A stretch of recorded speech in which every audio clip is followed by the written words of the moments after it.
Hello students, स्वागत है आप सभी का मेरे इस डेली ऑर्गेनिक यूट्यूब चैनल पे। और आज के इस वीडियो में हम देखेंगे 30 previous year questions on carboxylic acid and carboxylic acid derivative. So let's start with the first question. Question is from AIIMS 2019। Consider the following acids. यहाँ पे 4 एसिड दिए हुए हैं, 1 2 3 4। तो इन एसिड के बारे में पूछा गया है कि correct order of pK value निकालिए। तो अभी हमें ये करेक्ट ऑर्डर निकालना है। तो इसके लिए हमें सबसे पहले पता होना चाहिए कि पीके वैल्यू एंड एसिड इनके अंदर रिलेशन क्या है। तो उसके लिए pK is equal to minus log of K. इससे हमें यह पता चलता है कि higher is pK, higher the pK, weaker is acid. तो हमें अभी स्ट्रॉन्गर एसिड वीकर एसिड ये कैसे पता चलेगा। मैं आपको याद दिलाना चाहूंगा कि हमने inductive effect general organic chemistry के अंदर सीखा हुआ है, रेजोनेंस सीखा हुआ है। ये सब इलेक्ट्रॉनिक इफेक्ट्स के हिसाब से हम यहाँ पे इजीली इन 4 एसिड्स के अंदर जो सबसे स्ट्रॉन्गेस्ट एसिड और सबसे वीकेस्ट एसिड को फाइंड आउट कर सकते हैं। ओके, जो भी सबसे वीकेस्ट एसिड होगा उसका पीके सबसे ज्यादा होगा। तो अभी यहाँ पे CF3 है, यहाँ पे CH3 है, यहाँ पे C6H5 है, यहाँ पे CH2CH3 है और बाकी जगह पे एसिड कांस्टेंट है। इसका मतलब अभी इन चारों में, इन 4 जो सब्स्टिट्यूएंट लगे हुए एसिड के ऊपर, इनमें से सबसे ज्यादा -M -I इफेक्ट कौन दिखाता है। तो अगर हम ऑर्डर याद करेंगे तो मैं आपको ऑर्डर भी याद दिलाना चाहूंगा। Just remember this order. ना ऋतिक, ना हीरालाल, ना ओमपुरी साइनाइड एसिड को फादर कलेक्टर बेटा इंस्पेक्टर, ये दोनों अल्कोहल पीने गए और गलती से फिनाइल पी लिए, इसलिए 3 डंडे पड़े, दोनों भी हंस पड़े। तो ये हमारा इसका ट्रिक था। इसके हिसाब से अगर अभी हम इसका आंसर फाइंड आउट करेंगे तो आप देख सकते हैं कि सबसे ज्यादा प्रायोरिटी आती है फ्लोरीन, फादर कलेक्टर बेटा इंस्पेक्टर। ये क्या करने गए, अल्कोहल पीने गए थे, गलती से उन्होंने फिनाइल पी लिया, तो ये C6H5 इज द सेकेंड। उसके बाद अभी आता है यहां पे CH3 और CH3CH2। तो इंडक्टिव इफेक्ट ज्यादा किसका लग रहा है, उसको हम आगे लेते हैं। तो सबसे वीकेस्ट इंडक्टिव इफेक्ट यहां पे अगर देखेंगे तो इसका है। यहां पे अल्फा 3 अल्फा हाइड्रोजन है, यहां पे 2 अल्फा हाइड्रोजन है, तो हाइपर कॉन्जुगेशन भी यहां पे अप्लाई करते हैं। तो highest weakest acid is fourth one, उसके बाद सेकेंड वन, उसके बाद थर्ड वन और सबसे स्ट्रॉन्गेस्ट है फर्स्ट वन।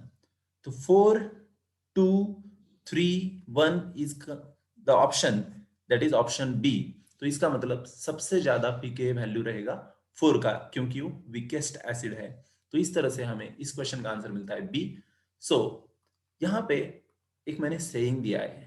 आज तक हमने काफी सारे प्रीवियस ईयर क्वेश्चंस के वीडियो देखे हैं, लेकिन मैं फर्स्ट टाइम ये कुछ यहाँ पे इंप्लीमेंट कर दिया हूं कि हर 5 क्वेश्चन के बाद मैं एक सेइंग के ऊपर बोलूंगा। दैट इज यहाँ पे procrastination makes easy things hard and hard things harder. Students, आपके लाइफ में बहुत बार ये चीज होती होगी, प्रोकास्टिनेशन। इसका अगर लिटरली और एक मीनिंग है, दैट इज पोस्टपोनिंग। आपको बहुत बार एक पढ़ाई करते समय या होमवर्क कंप्लीट कर रहे, कुछ भी कर रहे हैं आप, स्टडी में जो भी चीजें करते हो उसमें बहुत बार आपको ऐसे फील होता है जाने दे और बाद में करते हैं। लेकिन ये जो चीज होती है स्टूडेंट लाइफ में, प्रोकास्टिनेशन, पोस्टपोनिंग द थिंग्स, ये चीज एक्चुअली हमारे बहुत सारे आसान आसान कंसेप्ट्स, जो आसान चीजें होती है हमारे लाइफ में स्टडी से रिलेटेड, उन सबको हार्ड बना दी थी। रीजन, आज आपने टीचर से पढ़ा है कुछ, आपने उसको रिवाइज नहीं किया, आज आपने उसने रिवाइज नहीं किया, आप उसके ऊपर क्वेश्चन सॉल्व नहीं किए, तो क्या हुआ, आपने प्रोकास्टिनेट कर दिया। इसका मतलब वो चीज आपको अभी कुछ दिन के बाद जब आप वो पढ़ने बैठोगे तो आपको हार्ड लगेगा, क्योंकि आज फ्रेश नॉलेज था आपके पास, उसके ऊपर आप कंtemplation कर सकते थे, ज्यादा से ज्यादा अच्छा रिवीजन दे सकते थे, लेकिन आपने नहीं किया, इसलिए वो हार्ड हो गया। अभी ये जो चीजें ऑलरेडी डिफिकल्ट है वो और भी हार्डर बन जाती है। इसलिए स्टूडेंट लाइफ में स्टूडेंट्स ने कभी भी प्रोकास्टिनेशन नहीं करना है। Please keep this point. So now we are moving to the next point, that is question number 2 from NEET 2019. The reaction that does not give benzoic acid as the major product. अभी यहां पे हम observe करेंगे तो reagents को सबसे पहले देखते हैं। ये ऑक्सीडाइजिंग एजेंट है, ये भी ऑक्सीडाइजिंग एजेंट है, ये भी ऑक्सीडाइजिंग एजेंट है, ये भी ऑक्सीडाइजिंग। तो फर्क क्या है इन सब में? This is strong oxidising agent, this is also strong oxidising agent, this is weak oxidising agent, this is strong oxidising agent. और साथ ही में यहाँ पे प्राइमरी अल्कोहल है, यहाँ पे कीटोन है, यहाँ पे प्राइमरी अल्कोहल है, यहाँ पे प्राइमरी अल्कोहल है। Primary alcohol on oxidation gives strong oxidising agent के साथ वो डायरेक्टली एसिड देता है। यहाँ पे भी स्ट्रॉन्ग ऑक्सीडाइजिंग एजेंट है तो यहाँ पे भी एसिड ही देता है। ओके, विगरस ऑक्सीडेशन होता है यहाँ पे और एसिड मिलता है। Next, PCC is a weak oxidising agent. Primary alcohol reacts with PCC, that is pyridinium chlorochromate. It gives aldehyde, not acid. And finally, this one is primary alcohol on oxidation with strong oxidizing agent. It gives acid.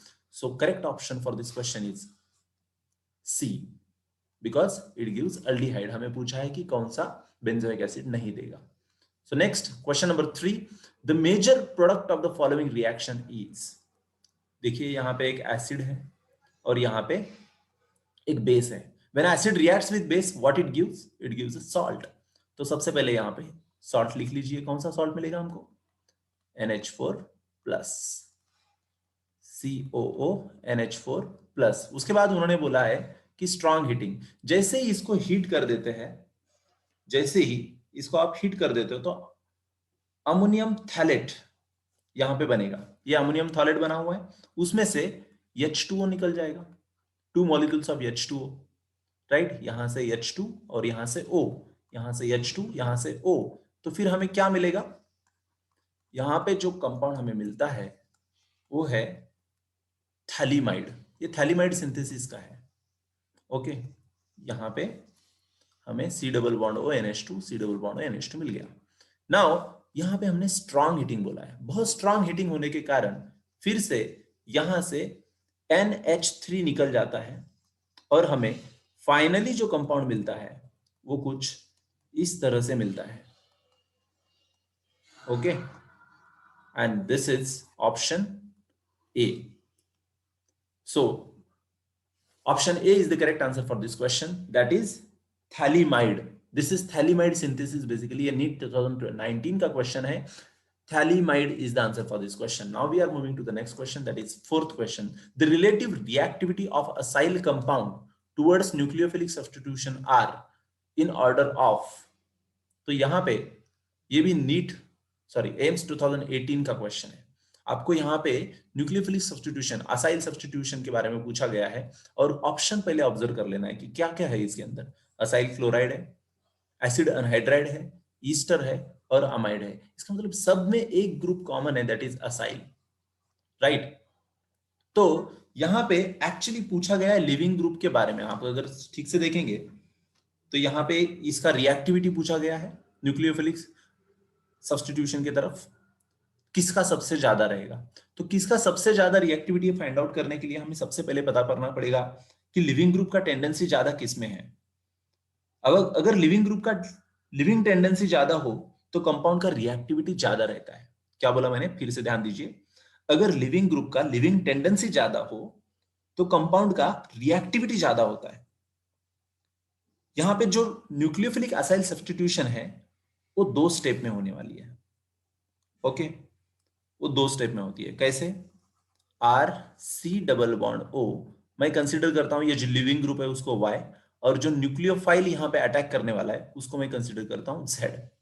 अगर ये nucleophile attack करेगा तो कौन से position पे करेगा? Definitely carbonyl carbon के ऊपर करेगा। क्यों? तो यहाँ पे पार्शियल पॉजिटिव चार्ज होता है, यहाँ पे पार्शियल नेगेटिव चार्ज होता है, राइट। तो ये जब अटैक होगा तो हमें एक इंटरमीडिएट मिलता है, that is RZO minus and this is Y। तो ये जो Y है, this becomes a good leaving group, that's why this final product which you will get will be like this. तो डिपेंड करता है कि ये लिविंग ग्रुप की टेंडेंसी कितना ज्यादा है। इसका टेंडेंसी जितना ज्यादा अच्छा होगा लिविंग करने में, लिव करने में, उतना ज्यादा ये रिएक्टिव कंपाउंड होगा। ओके, तो इसके लिए एक सबसे इंपॉर्टेंट बात है कि वीक बेस जो होता है उसका लिविंग टेंडेंसी ज्यादा होता है। वीक बेस का लिविंग टेंडेंसी ज्यादा होता है। तो अगर अभी यहाँ पे जो कंपाउंड्स दिए हैं इनके अंदर लिविंग ग्रुप कौन सा रहता है, सबसे पहले ऑप्शन का हम चेक करेंगे तो Cl माइनस इसमें लिविंग ग्रुप रहेगा। अनहाइड्राइड में कौन सा लिविंग ग्रुप रहेगा, RCO माइनस। इसमें ईस्टर में RO minus will be the leaving group, और अमाइड में NH2 minus will be the leaving group. तो अगर इनका हम अभी क्या बोला था हमने, weak base has a living tendency, means जो वीक बेस होता है उसका लिविंग टेंडेंसी बहुत ज्यादा होता है। तो लिविंग टेंडेंसी सबसे वीक बेस कौन सा इसमें, Cl माइनस। उसके बाद because stronger acid has weaker base, तो HCl is stronger than acetic acid, तो यहाँ पे this is weakest base, so this will be the same order for weak base. तो इसका मतलब यही हमारा आंसर है, ऑप्शन ये इज ओनली आंसर। जितना ज्यादा वीक बेस होगा उतना ज्यादा उसका रिएक्टिविटी ज्यादा होगा, राइट। तो ये आप ऑर्डर ही याद रखिए, मैंने सिलेबस के अंदर की जो पूरे जितने भी कंपाउंड इस ऑर्डर में आते हैं, जिस क्वेश्चन को घुमा फिरा के हमें पूछा जा सकता है, acyl chloride, anhydride, thioester, ester, carboxylic acid and amide, this is the order which you should memorise, okay. So this option A is the correct answer for this question. Now we are moving towards the next question, that is carboxylic acid have higher boiling point than aldehyde, ketone and even alcohols of comparable molecular mass. It is due to their, अभी यहाँ पे बहुत ही theoretical question पूछा है जो boiling point of carboxylic acid के ऊपर पूछा गया है।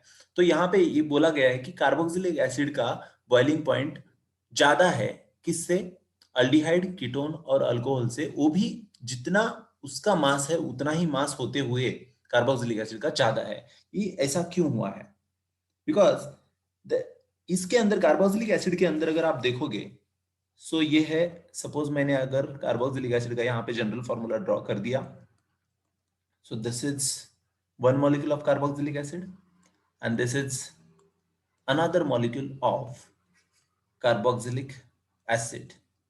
तो इन दोनों के अंदर यहाँ पे हाइड्रोजन बॉन्डिंग हो जाती है, ओके।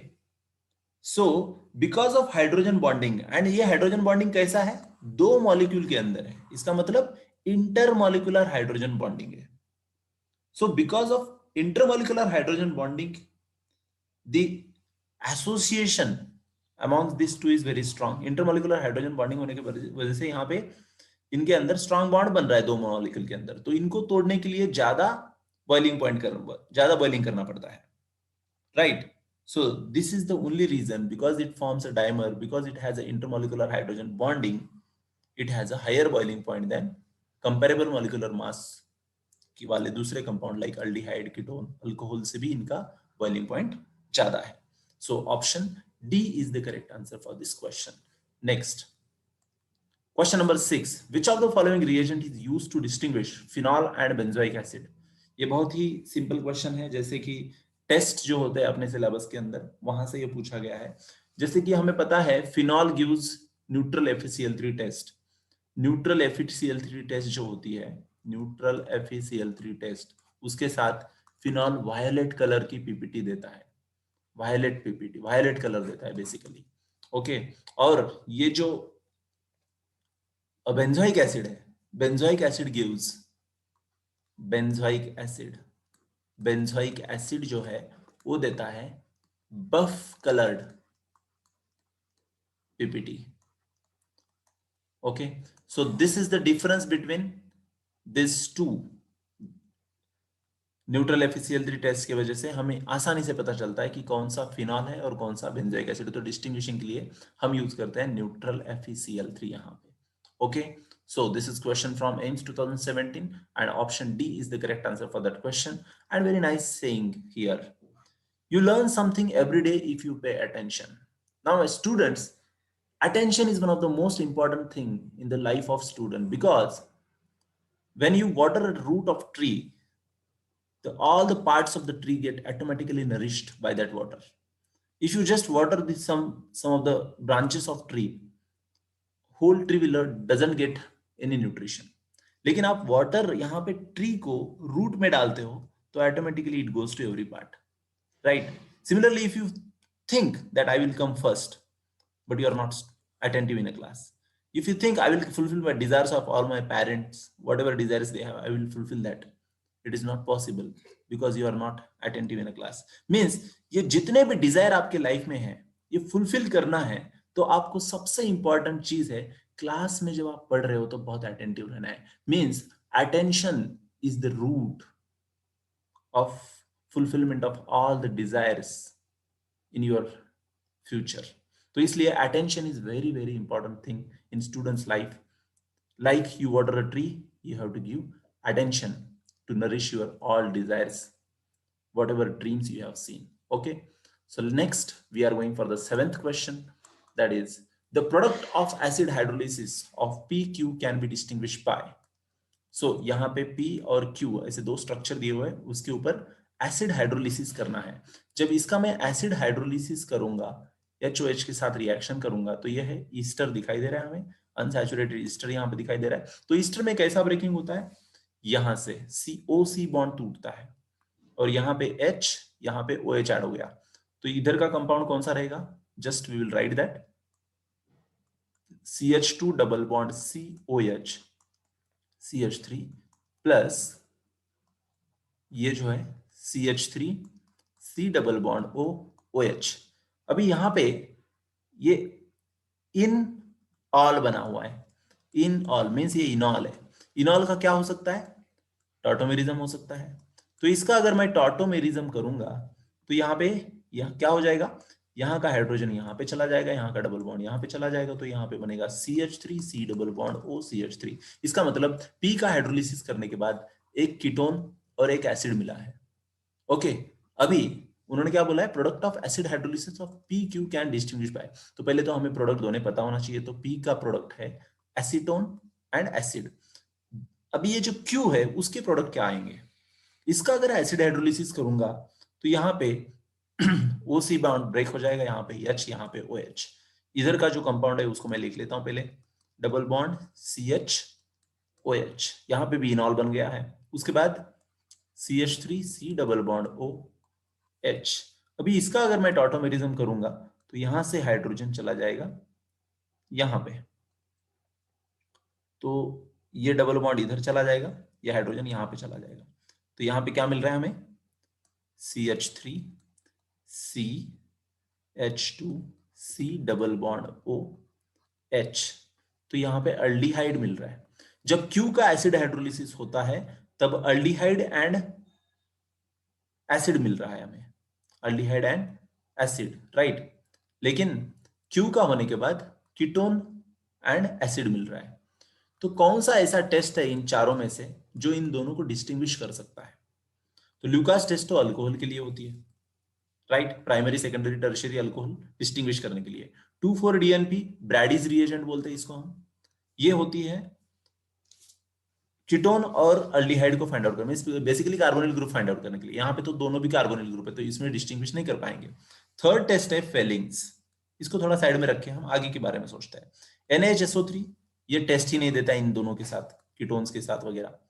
तो अभी फेलिंग्स ही मेनली यहाँ पे आंसर दिखाई दे रहा है। तो फेलिंग्स के बारे में क्या है, फेलिंग्स कीटोन के साथ रिएक्ट नहीं होता है, अल्डिहाइड के साथ रिएक्ट होता है। इसका मतलब Fehling can be a distinguishing test. C is the correct answer for this question. This was question from JIPMER 2017.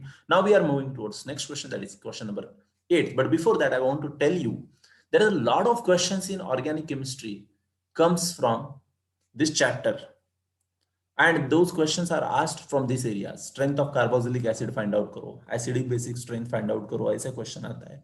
Lot of IUPAC nomenclature questions are also asked from this particular chapter. तो ये सब questions मैंने इस particular video में नहीं, लेकिन तो बहुत ज्यादा अब दूसरे भी कंसेप्ट मुझे कवर अप करना था, इसलिए मैं स्ट्रेंथ ऑफ कार्बोक्सिलिक एसिड और आईयूपीएसी नोमेनक्लेचर के इस चैप्टर के सब क्वेश्चन यहाँ पे प्रीवियस ईयर क्वेश्चंस का जो प्लेलिस्ट आपको दिखाई देगा हमारे चैनल के ऊपर, प्लेलिस्ट है जिसमें प्रीवियस ईयर क्वेश्चंस डिस्कस किए हुए, उसमें आईयूपीएसी नोमेनक्लेचर के सब प्रीवियस ईयर क्वेश्चन है। उसी में इलेक्ट्रॉनिक इफेक्ट के भी सब प्रीवियस क्वेश्चन है, प्रीवियस ईयर क्वेश्चन है, उसमें ये सब क्वेश्चन ऑलरेडी कवर किए हुए हैं। Once you complete that, your all questions from this chapter also will get complete there. उसी के साथ साथ आप यहाँ पे जनरल ऑर्गेनिक केमिस्ट्री के कुछ कंसेप्ट्स आपके वीक हो गए तो भी यहाँ पे सब कर सकते हैं। अराउंड यहाँ पे 35 वीडियोस है जो पूरे जनरल ऑर्गेनिक केमिस्ट्री को फाउंडेशन लेवल से आपको स्ट्रॉन्ग करेंगे। और there are lot of tricks which I have shared with all of you to memorize many name reactions which you can do there. So now next is question number 8, बहुत ही आसान question है, MST CET 2014 से है। यहाँ पे एक alkyne है साइक्लोअल्कीन, उसके ऊपर हाइड्रो हैलोजनेशन हुआ है, तो इसका मतलब यहाँ पे अनसैचुरेटेड बॉन्ड टूटेगा और HBr ऐड होगा, तो A will be something like this. मैं डायरेक्टली ए यहाँ पे ड्रॉ कर रहा हूँ, ए कैसा रहेगा, यहाँ पे H ऐड हो जाएगा, यहाँ पे Br ऐड हो जाएगा, इसके कारण ये ऐसा दिखेगा।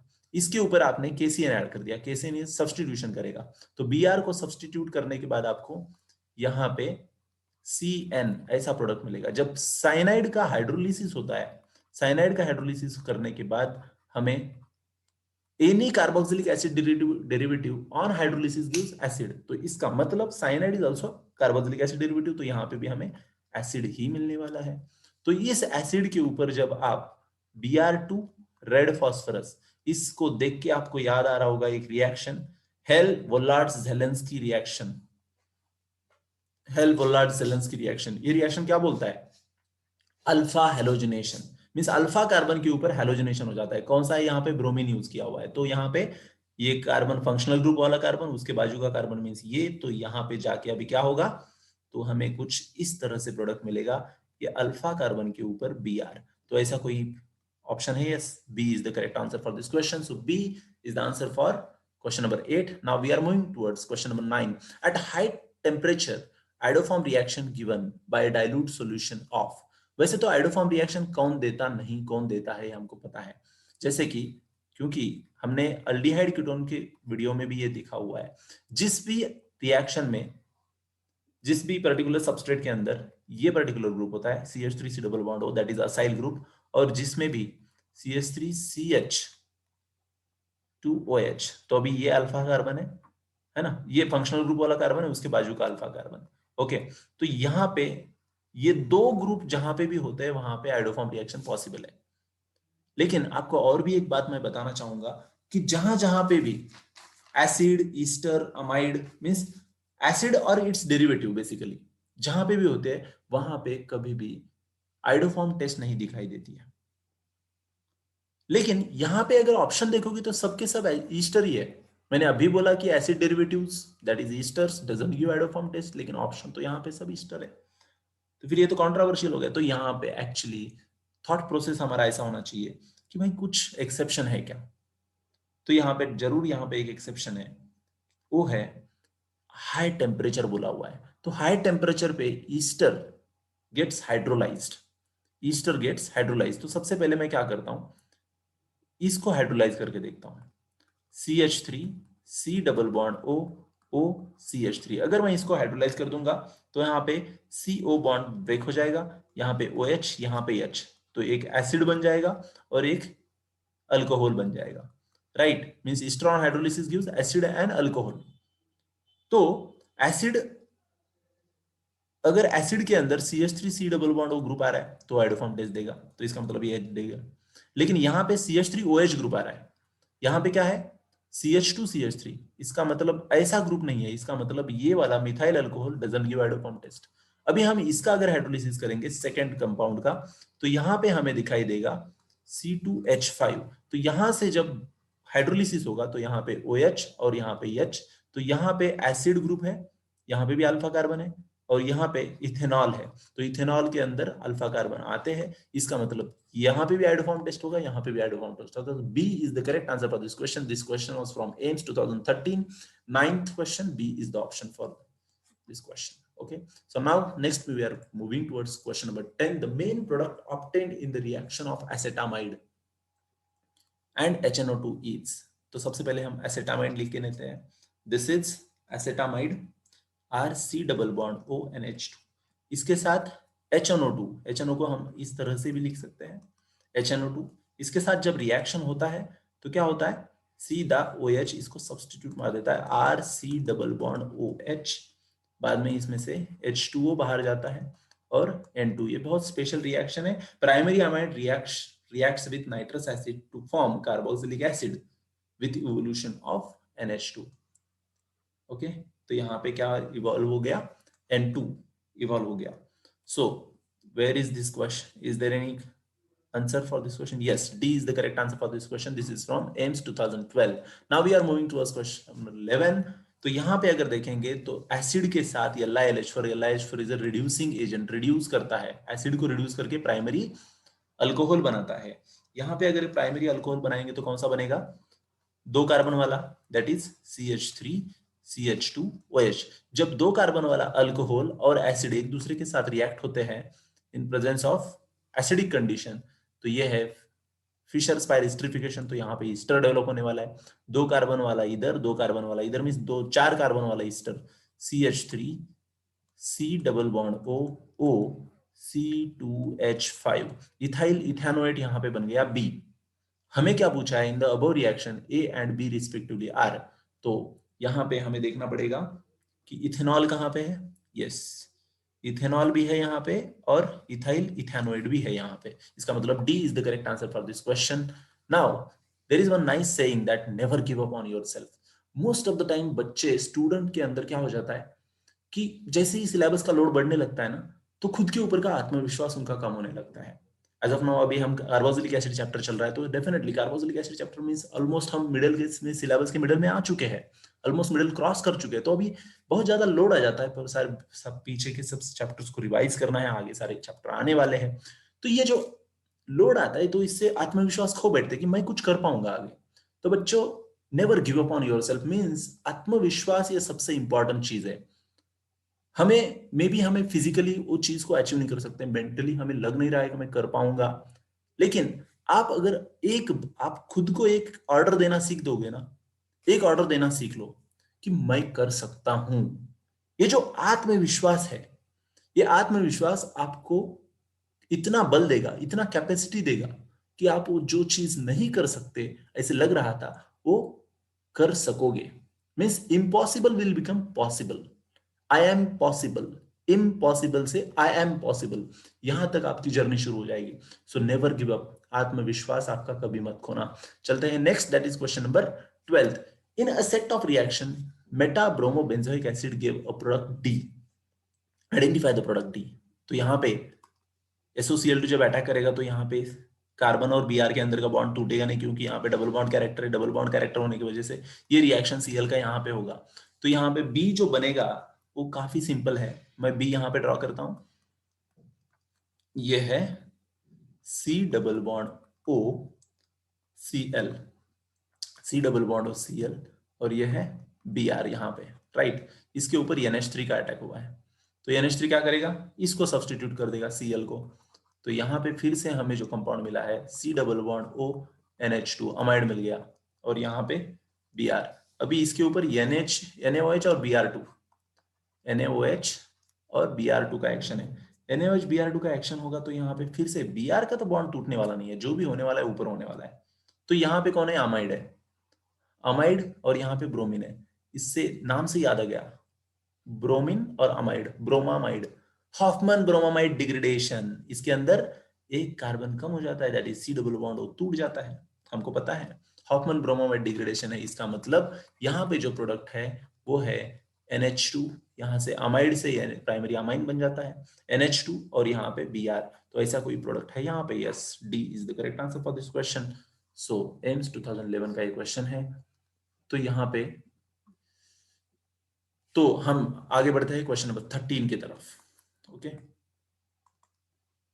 In the set of reaction ethyl benzene yield a product D. Now ये है इथाइल बेंजीन, ये इथाइल बेंजीन के ऊपर जब आप स्ट्रॉन्ग एसिड डालोगे, KMnO4 इन अल्कोहलिक सॉल्यूशन, बहुत स्ट्रॉन्ग है। तो अल्काइल बेंजीन्स के ऊपर जब भी आप KMnO4 डालते हो तो बात याद रखिए, आपको एसिड ही मिलता है। तो जैसे कि यहाँ पे COOH मिलेगा, राइट। तो B will be benzoic acid. अभी बेंजोइक एसिड के ऊपर आप Br2 दैट इज हेलोजिनेशन कर रहे हो। यहाँ पे क्या किया आपने, ऑक्सीडेशन किया। अभी आप हेलोजिनेशन कर रहे हो, जैसे ही आप हेलोजिनेशन कर रहे हो, यहाँ पे कौन है, ब्रोमीन है, तो ब्रोमिनेशन हो रहा है FeCl3 के प्रेजेंस में।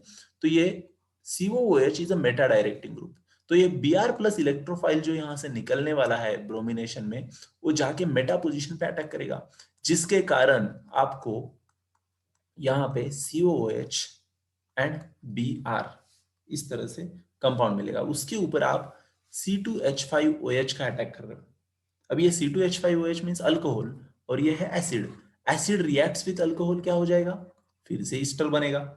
इसका मतलब जो ईस्टर आपको मिलने वाला है वो है यहाँ पे Br, यहाँ पे C double bond OOC2H5।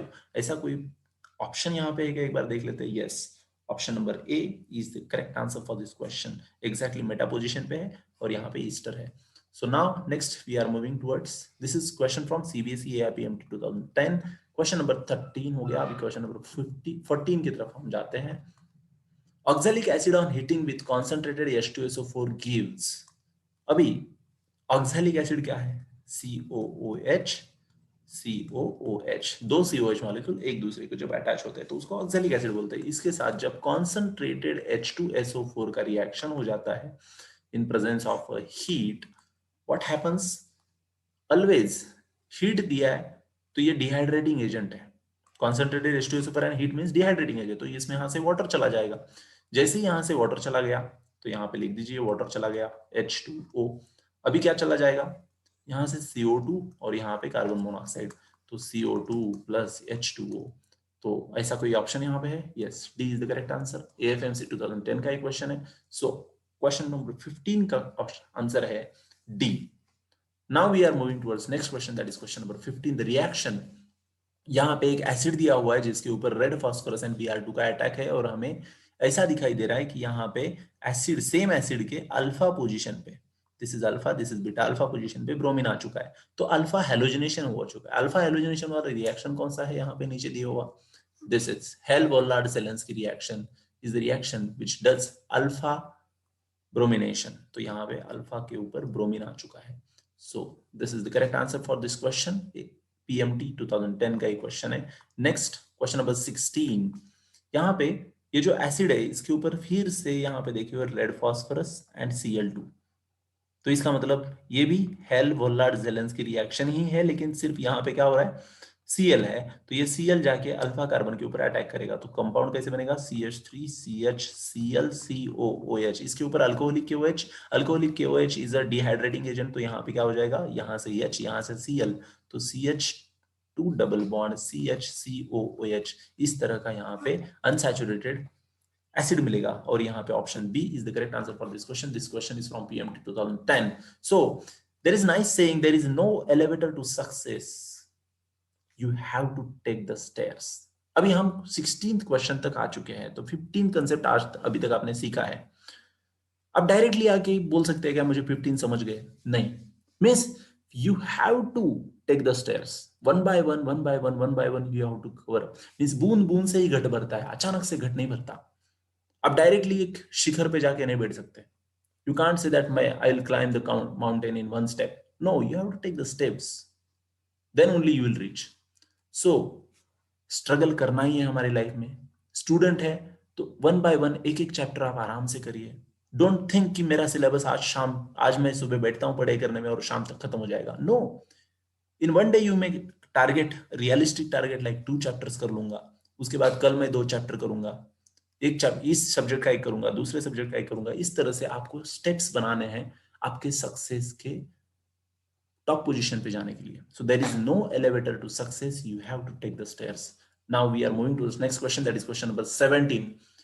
CH3COH when reacts with a alcohol, that is C2H5OH, gives a product। यहाँ पे हमें क्लियरली दिखाई दे रहा है अल्कोहल, एसिड एंड अल्कोहल जब रिएक्ट होते हैं तो हमें पता है ईस्टर मिलता है, राइट।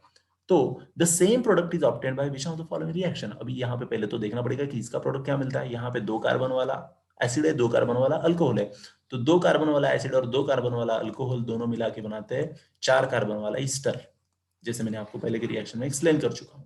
तो यहाँ पे ऐसा कौन सा रिएक्शन है जो 4 कार्बन वाला ईस्टर दे सकता है।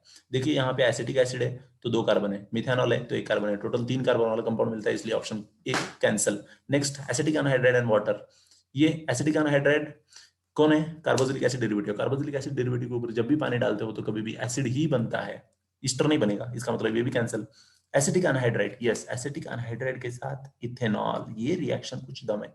तो ये है एसिटिक एनहाइड्राइड का रिएक्शन, मैं यहाँ पे लिख रहा हूं, ये है CH3,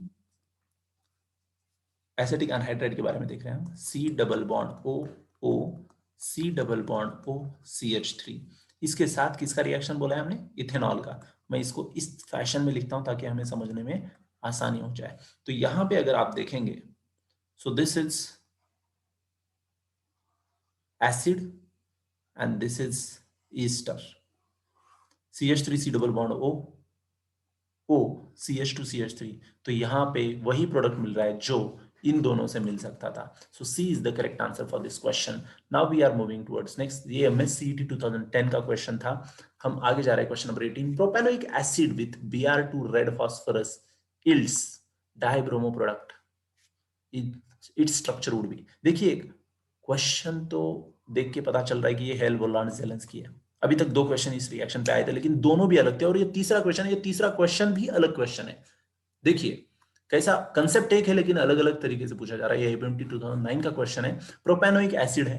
प्रोपेनोइक एसिड मींस जिसके अंदर यहां पे 3 कार्बन होते हैं। इसके ऊपर आपने Br2 का एक्शन किया इन प्रेजेंस ऑफ रेड फास्फोरस, तो अल्फा पोजीशन पे अभी क्या होने वाला है, ब्रोमीन का अटैक होने वाला है, राइट।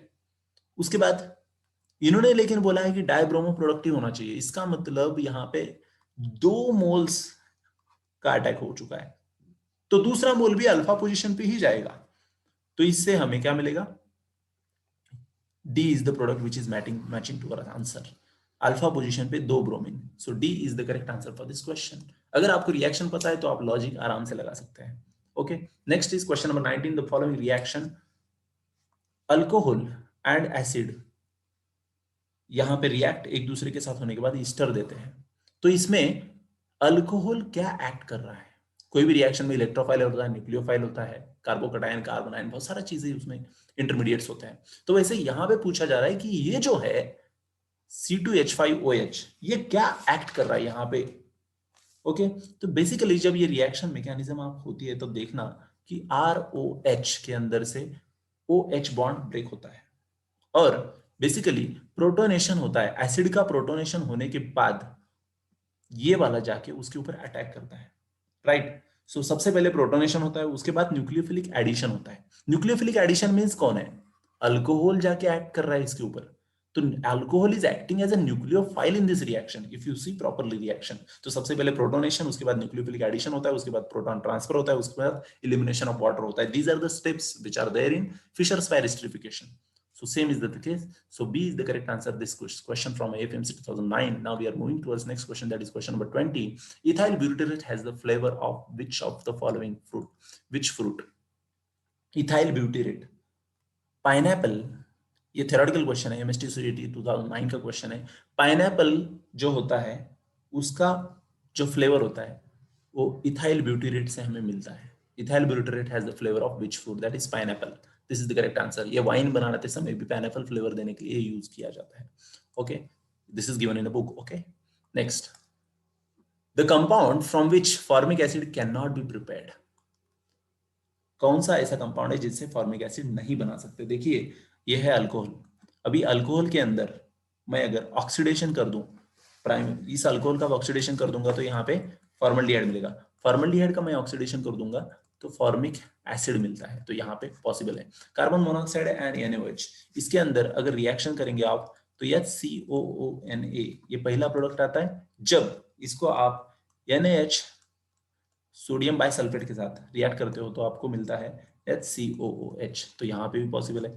ग्लिसरॉल की अगर बात करेंगे हम तो ग्लिसरॉल के साथ जब ऑक्सैलिक एसिड का रिएक्शन करते हो एट 383 केल्विन, ये रिएक्शन है 383 Kelvin in presence of water, we get HCOOH।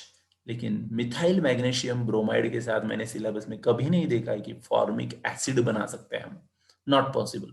Okay, so D is the correct answer for this question. MST CET 2009 का ये क्वेश्चन है।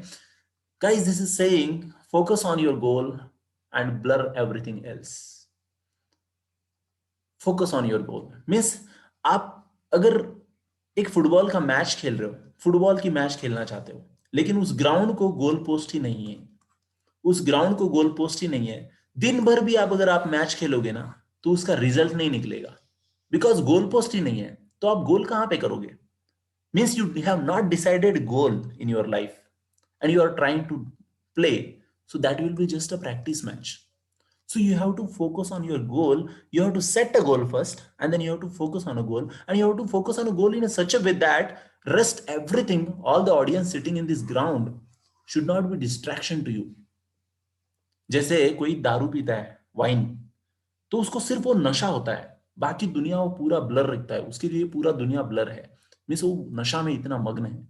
उसी तरह आप पढ़ाई में इतना, आपका गोल जो सेट किया है वो अचीव करने के लिए इतना फोकस होना चाहिए कि दुनिया की सब चीजें आपके लिए ब्लर हो जाना चाहिए। So please understand this. This is very important for students' life to achieve their goal. So now we are moving towards question number 22. Acid hydrolysis of which of the following compound yields two different organic compound? तो इनमें से किसका acid hydrolysis करेंगे तो दो अलग अलग compound मिलेंगे। एसिड का acid hydrolysis not possible. Amide का एसिड हाइड्रोलिसिस अगर करने जाओगे तो कुछ मिलेगा? आई डोंट थिंक कुछ मिलेगा। एसिड हाइड्रोलिसिस यहाँ पे करेंगे तो any carboxylic acid derivative on hydrolysis gives acid, तो इसमें से एसिड ही मिलने वाला है, एक ही कंपाउंड मिलेगा, यहाँ तो होगा ही नहीं। इसका ईस्टर का करोगे तो दो कंपाउंड मिलते हैं, अभी थोड़ी देर पहले देखा ना हमने, एसिड प्लस अल्कोहल मिलता है। So this is the correct answer.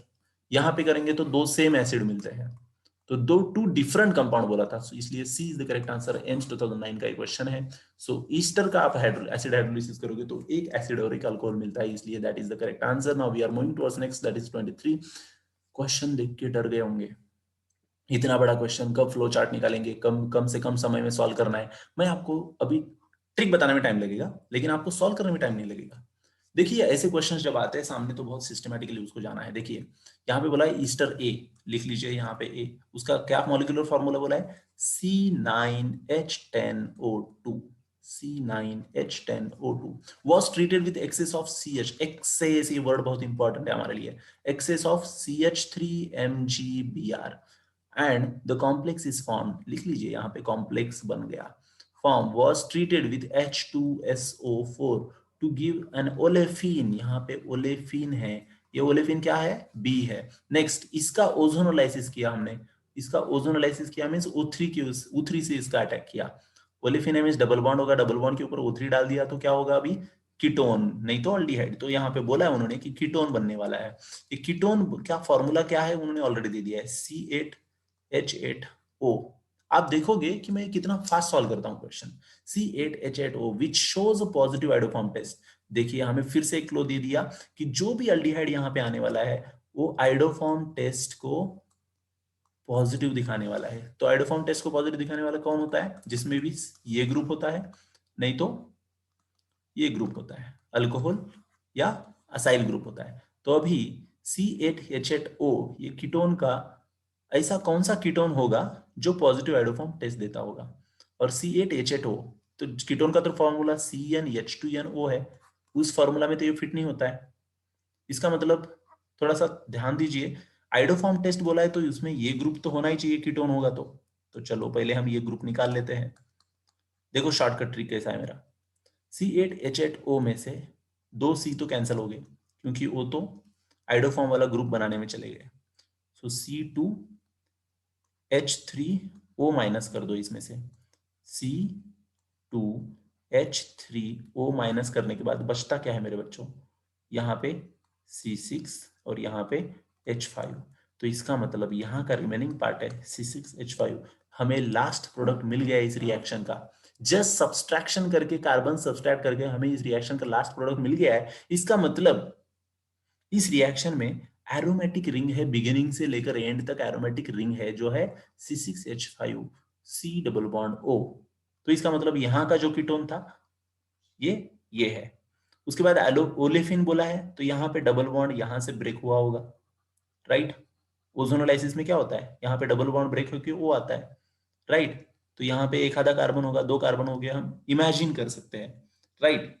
Now I am going back here. तो यहां पे अगर जाएंगे तो ईस्टर बोला हुआ है, ईस्टर में 9 कार्बन है और यहाँ पे एक्सेस बोला हुआ है। तो ईस्टर के बारे में जब मैं बात करूंगा C9 वाले तो उसमें से 6 कार्बन तो इसके होंगे, तो बचे कितने, 3 कार्बन बचे, राइट। तो अभी मैं एक ड्रॉ कर लेता हूं, ये है CH3 C double bond O। तो 6 कार्बन इस रिंग के, एक कार्बन यहाँ का ओके, नाउ बचे कितने, सिर्फ एक बचा उसके पास, नो दो बचे, 6 और 1 7 हो गए, अभी 8 और 9 बच गए, और यहां से एक आने वाला है 10वां कार्बन। लेकिन ईस्टर होगा तो यहाँ पे अभी 2 कार्बन बचे थे, इसका मतलब डेफिनेटली वो ईस्टर होगा OC2H5 का, और इसको रिप्लेस किया होगा CH3 ने, राइट, इसको रिप्लेस किया होगा CH3 ने, फिर से ये कीटोन बन गया, कीटोन को रिप्लेस किया फिर से CH3 ने, तो फिर ये अल्कोहल बन गया, अल्कोहल से डिहाइड्रेशन करने के बाद यहाँ पे अल्कीन बन गया है, अल्कीन को फिर ओजोनोलाइसिस करने के बाद कीटोन बन गया है। इसका मतलब हमारा आंसर सही है कि स्टार्टिंग में C6H5 जो है इधर ईस्टर में है, C6H5, उसके बाद दूसरा कार्बन, उसके बाद C2H5। A is the correct answer for this question.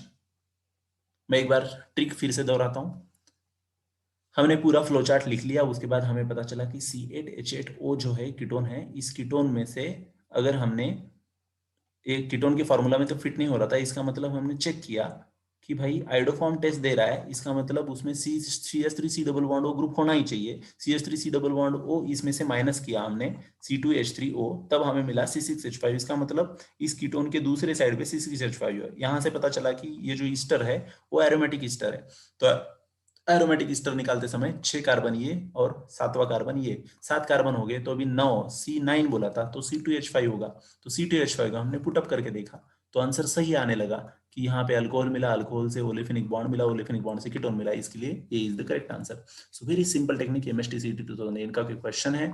Next question number 24, यहाँ पे corrosive sublimate HgCl2 can be used to distinguish between, बहुत ही सिंपल क्वेश्चन है, थ्योरेटिकल टाइप क्वेश्चन है, लेकिन इसको थोड़ा सा समझ लेते हैं।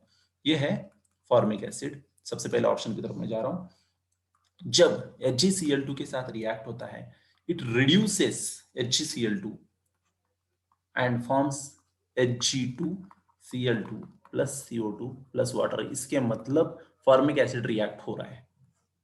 नाउ नेक्स्ट एसिटिक एसिड की अगर साथ में देखूंगा CH3COH प्लस HgCl2, तो यहाँ पे इसके साथ नो रिएक्शन, इसके साथ रिएक्शन ही पॉसिबल नहीं है, so this is only the distinguishing test, पहला ही क्वेश्चन, पहला ही ऑप्शन इसका आंसर है।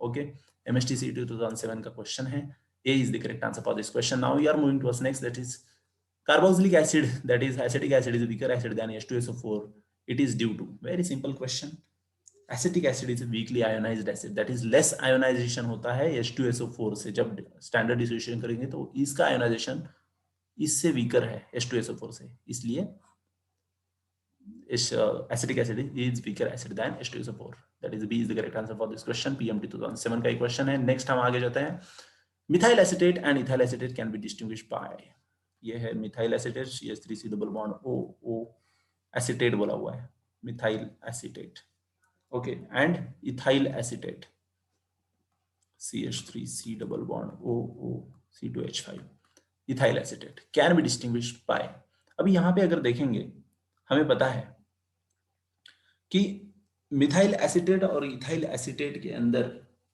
ये दोनों भी ईस्टर है, ईस्टर तो आइडोफॉर्म टेस्ट देता नहीं, हॉट अल्कलाइन KMnO4 ऑक्सीडेशन करता है, ये न्यूट्रल FeCl3 टेस्ट है, ये तो फिनॉल के साथ देता है, ओके, बेंजोइक एसिड के साथ देता है, यहाँ पे तो ईस्टर है, तो अभी इन दोनों में ही आंसर होने वाला है, ये तो ऑक्सीडेशन कर रहा है, तो इसका मतलब ऑलमोस्ट ये भी आंसर कट रहा है, तो आइडोफॉर्म क्या कर रहा है, तो आइडोफॉर्म हमें पता है कि भाई हाई टेम्परेचर पे अल्कलाइन सॉल्यूशन में आइडोफॉर्म टेस्ट ईस्टर के साथ भी होता है, अभी थोड़ी देर पहले देखा था, जहां पे भी CH3C डबल बॉन्ड OH, और इसको हाइड्रोलाइज कर देता है बेसिकली, यहाँ से OC बॉन्ड क्रिएट होके यहाँ से H, यहाँ पे OH, और यहाँ पे एसिड बन गया, यहाँ पे अल्कोहल बन गया, तो यहाँ का एसिड में CH3C double bond O group है, और यहाँ के अल्कोहल में CH3CH2OH ग्रुप है, तो इसके वजह से ये दोनों भी, ये क्वेश्चन नंबर 9 में भी हमने ये सेम कंसेप्ट पढ़ा था, राइट, सो उसी कंसेप्ट पे सिर्फ घुमा फिरा के पूछा हुआ क्वेश्चन है,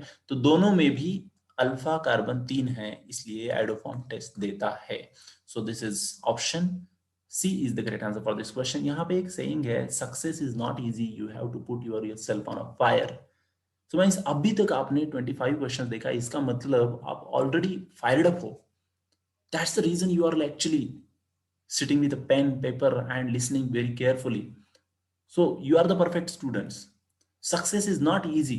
It is not easy. You have to actually work hard for it.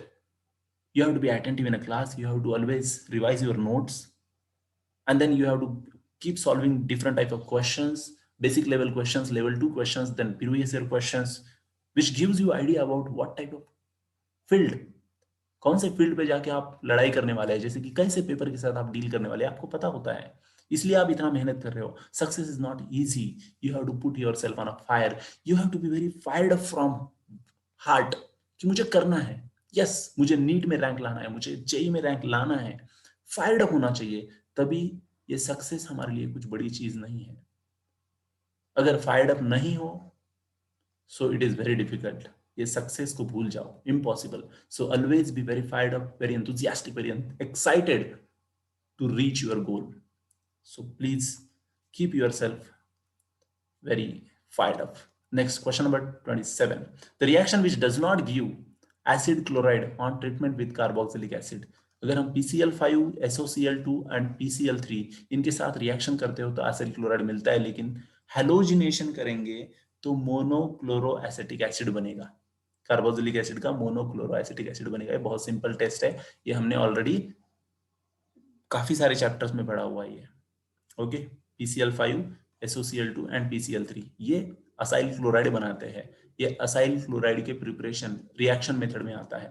Okay, लेकिन Cl2 के साथ रिएक्शन करेंगे तो सिर्फ मोनोक्लोरो एसिटिक एसिड मिलेगा. 2007 AFMC का एक क्वेश्चन है. नेक्स्ट, यहाँ पे एक इपॉक्साइड दिया हुआ है, ये किससे बना होगा ऐसा पूछा है. इज अ इपॉक्साइड आप ऐसे पूछा हुआ है. तो यहाँ पे देखिए सेकंड एंड थर्ड कार्बन के ऊपर इपॉक्साइड बना हुआ है, तो ये डिहाइड्रेशन से बनता है. तो सेकंड एंड थर्ड कार्बन के ऊपर यहाँ पे OL है 2,3-डाई-OL. तो इसका मतलब डेफिनेटली ये कंपाउंड कुछ इस तरह से होगा, तभी जाके यहाँ से डिहाइड्रेशन होके HOH निकल के ये इपॉक्साइड बन चुका है. सो B, C is the correct answer for this question. This is question from MST CET 2007. Now we are moving towards next question, that is question number 29. The following sequence of reaction A gives.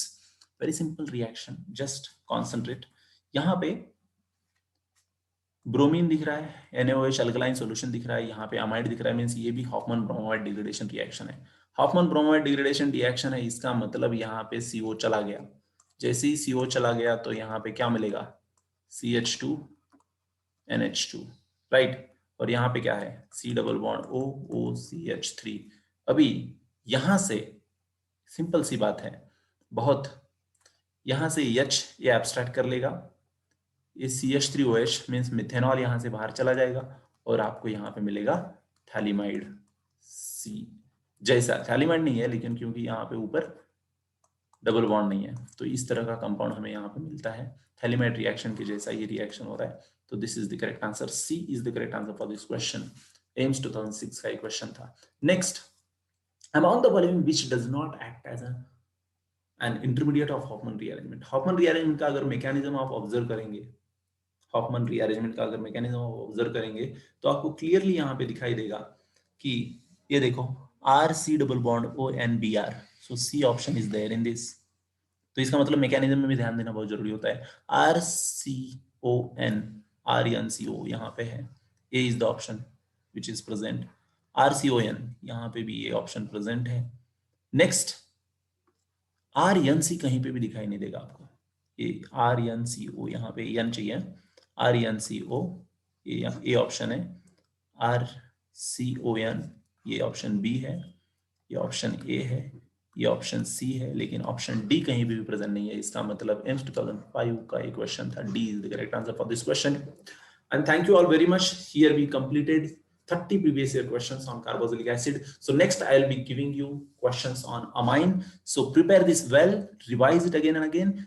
Thank you all very much. Like this, share with your friends.